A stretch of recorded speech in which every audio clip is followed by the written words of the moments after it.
देखो, आप इस प्रदेश के मुख्यमंत्री को देखो और फिर गौरव को देखो। किस इंसान को देख के आपको लगेगा कि शरीफ इंसान, अच्छा इंसान, भोला इंसान, इंसानियत किसके अंदर है, आपको समझ में आ जाएगा। तो गौरव भाई को देख के ही आपको लगता है कि एक आदमी जो मानवता और इंसानियत से भरपूर है, लोकतंत्र को समझता है, छोटे बड़े का सम्मान करता है। वरना मुख्यमंत्री की भाषा तो आप सारे लोग देख रहे हैं। लेकिन मैं तो हमेशा यह बात कहता हूं कि साथियों, जब कोई पहाड़ पर चढ़ता है ना, तो वो अकड़ कर चढ़ता है। मेरी बात को बहुत गंभीरता से सुनिएगा कि जब पहाड़ पर चढ़ता है कोई ना, तो झुक के चढ़ता है। वो झुक के चढ़ेंगे तभी आप पहाड़ पे चढ़ पाएंगे। और जब कोई पहाड़ से उतरता है ना, तो वो बिल्कुल अकड़ के उतरता है कि कहीं हम गिर ना जाएं। ये कहानी इसलिए बता रहा हूं कि वो जो अकड़ के चल रहे हैं ना, अब उनके पहाड़ से उतरने का वक्त है। अब उनके सत्ता से उतरने का वक्त है। और उन्हें यह लगता है कि प्रशासन, शासन, सत्ता सब उनके पास है, तो उन्हें बताया जाए कि गमों की आंच में भी मुस्कुरा कर चलना पड़ता है। ये दुनिया है, यहां चेहरा सजा कर चलना पड़ता है। तुम्हारा कद मेरे कद से बहुत ऊंचा सही, लेकिन चढ़ाई पर कमर सबको झुका कर चलना पड़ता है। आपको भी चलना पड़ेगा।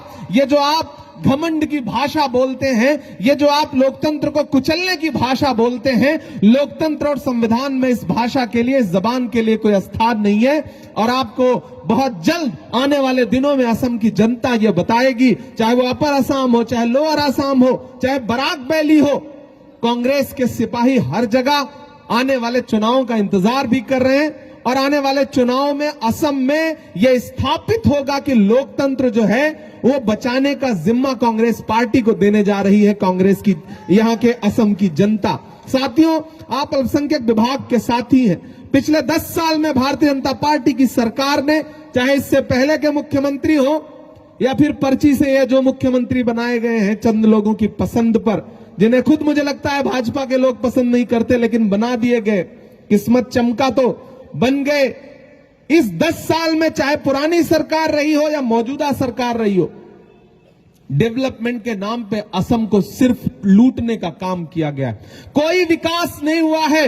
राहुल गांधी जी ने इसी असम में खड़े होकर कहा था कि असम की सरकार देश की सबसे भ्रष्ट सरकार है। और जो राहुल गांधी जी ने कहा है उसे पत्थर की लकीर समझिए, क्योंकि राहुल गांधी जी का जो विजन है, राहुल गांधी जी जब यहां न्याय यात्रा लेकर के आए, तो जिस तरह से असम की जनता ने उस न्याय यात्रा में शामिल होकर के उनका साथ दिया, उनका सपोर्ट किया, उससे बौखलाई हुई सरकार आज भी बौखलाई हुई है। तो आपको याद रखना है कि किस तरह से राहुल गांधी यहां पर आए और राहुल गांधी जी ने यहां की जनता से जो बात कही है, उस बात को अमली जामा पहनाने के दिन अब आप आने वाले हैं। और गौरव भाई, अभी आप बोल रहे थे, असमी में बोल रहे थे, मैं पूरी तरह से भाषा नहीं समझ रहा था, लेकिन जितना समझ पा रहा था और सामने जनता की जो तालियां थी वो दोनों मिलकर जितना मैं समझ पा रहा था, तो मैं तो ये कहना चाहता हूं कि वो जो आप पर, आपके परिवार पर हमले कर रहे हैं, उनसे चिंतित होने की जरूरत नहीं, घबराने की जरूरत नहीं है।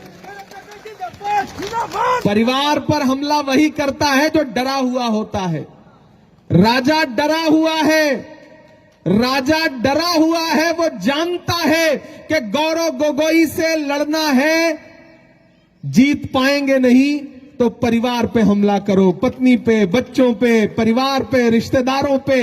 ये बहादुरों की निशानी नहीं है, ये बुजदिलों की निशानी है, ये कमजोरों की निशानी है कि जब परिवार पर कोई हमला करना शुरू कर देना, तो समझ लीजिए कि वो अंदर से डर गया है। उसे आने वाले 1 साल बाद की आहट सुनाई पड़ रही है, जब असम में न तो वो मुख्यमंत्री रह जाएंगे, न मंत्री रह जाएंगे, न विधायक रह जाएंगे।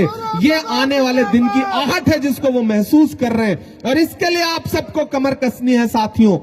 इसके लिए आपको पूरी मजबूती के साथ ये एहसास दिलाना है सरकार को कि संविधान बचाने के लिए और जमहूरियत बचाने के लिए, लोकतंत्र बचाने के लिए जो भी कुर्बानी कांग्रेस पार्टी के एक एक कार्यकर्ता को देनी पड़ेगी, हम वो देंगे। और मैं यहां अगर आज आया हूं तो मेरे आने का मकसद और मतलब समझिएगा। हमारी पार्टी, हमारे नेता राहुल गांधी जी ने अभी जल्द ही सबसे यह बात कही कि आने वाली जो सरकार बनने जा रही है वो असम में कांग्रेस पार्टी की सरकार बनेगी, कोई ताकत उसे रोक नहीं पाएगी। जनता में भयंकर गुस्सा है।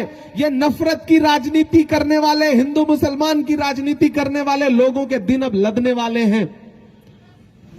मोहब्बत की दुकान खुलेगी और असम में सिर्फ मोहब्बत की दुकान नहीं खुलेगी, मोहब्बत का शोरूम खुलेगा। कोई नहीं रोक पाएगा उसे। मैंने देखा है राहुल गांधी के साथ कन्याकुमारी से कश्मीर चल के, यहां मीडिया के साथी मौजूद हैं। बताइए मुझे, इस देश में कोई नेता है जो मोहब्बत के लिए अपने पैर के छालों की परवाह किए बगैर 4000 किलोमीटर पैदल चले? यही नरेंद्र मोदी जी, यही अमित शाह साहब कहते थे कि राहुल गांधी तो शहजादे हैं, राहुल गांधी तो राजकुमार हैं। कहते थे कि नहीं कहते थे? लेकिन मुझे बताओ, देखा है दुनिया में ऐसा कोई शहजादा, ऐसा कोई राजकुमार जो 4000 किलोमीटर पैदल चले, सड़कों की धूल फांकता हुआ, बस एक नारा लगाता हुआ कि नफरत छोड़ो भारत जोड़ो, बस एक नारा लगाता हुआ कि मुझे नफरत के बाजार में मोहब्बत की दुकान खोलनी है? नहीं देखा होगा आपने। और नरेंद्र मोदी जी, आप जब 10 लाख का सूट पहन के ये कहते हैं कि राहुल गांधी तो शहजादे हैं, तो मैं आपसे कहना चाहता हूं कि आप तो 10 लाख का सूट पहनते हैं। हमारा जो शहजादा है वो एक टी शर्ट और एक ट्राउजर में पूरे हिंदुस्तान की सड़कों की खाक छानता है, लोगों को गले से लगाता है, करोड़ों लोगों से मिलता है। अगर शहजादे ऐसे होते हैं, अगर राजकुमार ऐसे होते हैं, तो हम ऐसे राजकुमार को अपनी पलकों पर बिठाने के लिए तैयार हैं। हमें ऐसे ही राजकुमार की जरूरत है। मैं चला हूं राहुल गांधी के साथ, मैंने देखे हैं उनके पांव के छाले। जब मैं चलता था तो मीडिया के साथी मुझसे कहते थे कि इमरान साहब आप तो शायर हैं, सांसद बाद में हैं, आप राहुल गांधी के कंधे से कंधा मिला के चल रहे हैं, आप क्या कहेंगे? तब मैं उनसे कहता था कि जो हर जालिम से टकराएगी वो आंधी बनाऊंगा, जो हर जालिम से टकराएगी वो आंधी बनाऊंगा। नए अंग्रेज आए हैं, नया गांधी बनाऊंगा।